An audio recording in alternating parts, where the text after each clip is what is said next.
สบายดีพ่อแม่พี่น้องและหมู่คู่จากแพงมื้อนี้พ่อตู่จิมมี่มีข่าวบ่ดีสิมาแบ่งปันมาแจ้งให้พ่อแม่พี่น้องและหมู่คู่ให้ฮู้มื้อนี้ศาลสูงสุด Supreme Court ได้ผ่านให้คำสั่งลงมาหัวหน้าศาล6 คนแม่น Conservative แปลว่าพรรคพวกขวาแล้ว3 คนแม่น Liberal พรรคพวกซ้ายแล้ว6 คะแนนต่อ3 คะแนนเพราะจังสั้นเขาให้คำสั่งลงมาว่าผู้ใดที่ว่าถือบัตรเขียวบอกว่าประเทศใดก็ยากแล้วมีคดีโหดร้ายตัวอย่างว่า misdemeanors หรือว่า felony แล้วออกประเทศตอนกลับมาความหมายว่า immigration หรือว่า US custom หรือว่า US current border and control มีสิทธิ์ยึดบัตรเขียวท่านแปลว่าความหมายว่าบ่ให้เข้ามาเพราะจังสั้นพ่อแม่พี่น้องฟังคักๆถ้าผู้ใดตกกรณีนี้ห้ามออกประเทศอยู่ในอเมริกานี่แหละบ่ให้ไปใส่มดเข้าใจบ่พ่อแม่พี่น้อง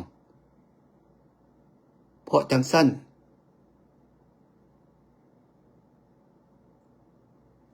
ให้เตือนบ่ให้ไปใส่จนถึงขั้นว่า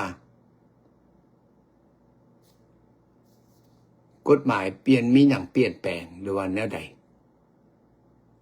แต่ว่าเปลี่ยนแปลงยากเพราะว่าอันนี้แม่นศาลสูงสุดผ่านให้คำสั่งตัวนี้ลงมาเพราะจังสั้นพ่อแม่พี่น้องบอกว่าลูกหลานอย่างกระยาผู้ที่ว่าถือบัตรเขียว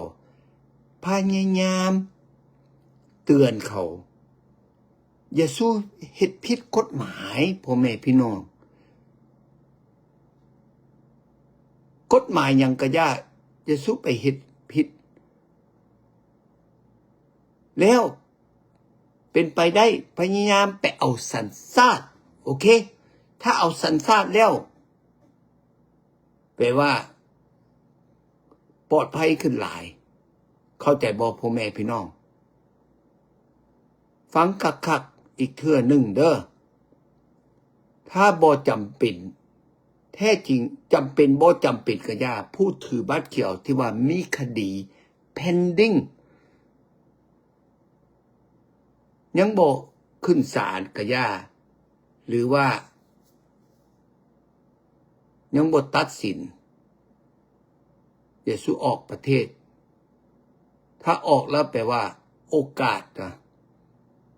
กลับมาแปลว่าเขายึดบัตรเขียวแล้วเขาความหมายว่าต้องได้กลับคืนไปประเทศผู้ที่ว่ามาแต่ใส่กับเมื่อไปประเทศนั่นแหละพ่อแม่พี่น้องแนวใดก็ยากคนเฮาอยู่ประเทศใดนะ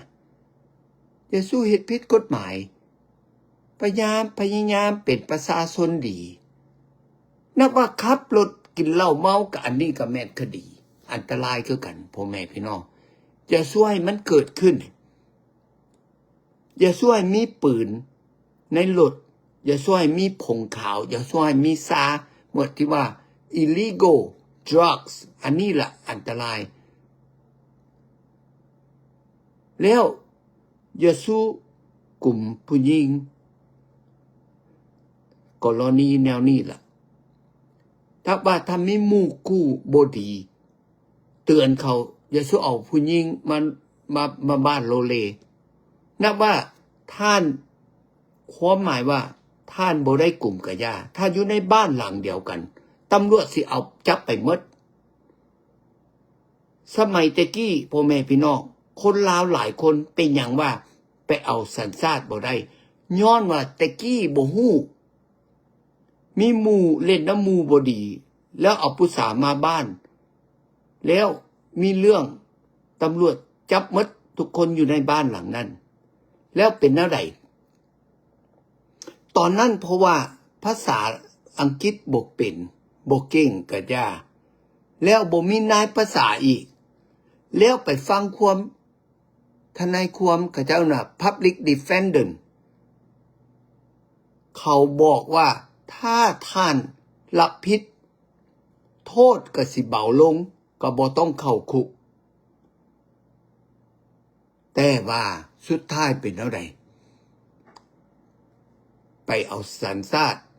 เขาว่าเจ้ามีคดีตัวนี้เขาบ่ให้เพราะจังซั่นอย่าสู้ยอมหักว่าท่านผิด